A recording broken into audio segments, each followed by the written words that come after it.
السلام عليكم ma garay waxaan ku sheegay dadkan barnaamijkan ku soo qaadan doono balse waa dad noloshooda inta hore guul dareysay ama ha yaraadaan ha weynaadaan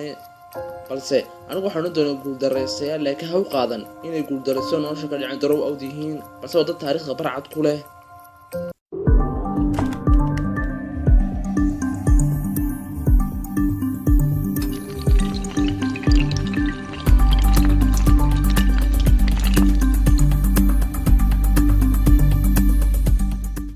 درستان كواد ألبرت إينشتاين waxaa dhashay 14 March 1879 wuxuu ku dhashay Jarmalka hooyadii abi waxay ku dareen school laakiin waxa dib jir waxuna ka dhacay imtixaano fara badan macallimiintu waxay maalin kasta ka caban jireen dabeecad xumadiisa iyo dibjirnimadiisa wuxuu hadalka caadiga bilaabay markuu 4 jirsaday yaraantiisa wax muu akhrintan ilaa 7 jir gaaray wiilkii sidaas u guul dareysan jiray waxa soo saaray qawaaniinta cusub ee fiisigiska ah wuxuu sidoo kale soo saaray hubka casriga loo yaqaan nuclear-ka وقباهياشا كمبيوترada yaalada badan oo maanta isticmaal waxa ka soo burqadeen aragtiyo fiisiga soo isagu lahaa waxa uu noqday sayniska qarniga tagay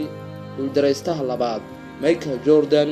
oo ciyaaryahan kubadda kolayga kacanka ah gaaran horyaalka championka loo yaqaan NBA-ga waxaana guuleystay 6 jeer oo horyaalka NBA ah 5 jeer oo NBA iyo MFB ah iyo 4 jeer oo ah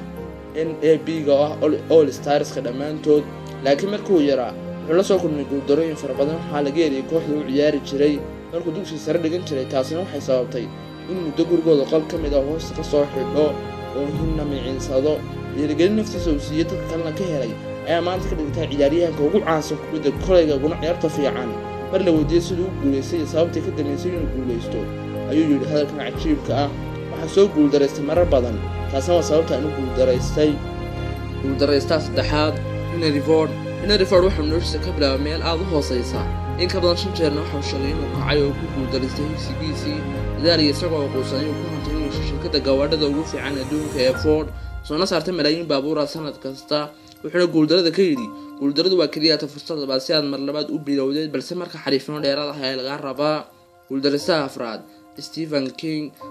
waxa uu ahaa macallin dhiga iskuul ku yaala baadiyaha lagu magacaabo Miana buugiisa ugu horeeyay oo uu qoro uguna magac daray Iconic Trailer Cry waxa diiday ilaa 30 shirkado inay daabacaan inta kadib waa ku quustay wuxuuna ku tuuray buugii qashinka laakiin xaaskiisa ayaa qashinka buuga ka soo ururisay oo uu dhiibtay kuna tiri isku day markan 31 iyadoo ku dhiirigelisay inaan weligiis dhiibin markii 31 buu guuleystay kuna guuleystay loo daabaco maanta Stephen King waa qoraa caalamka oo dhan laga yaqaano buugaagtiisa lagu iibsiga badan yahay wuxuuna wax ka qoray sheekooyinka saalifay loo yaqaan noveliska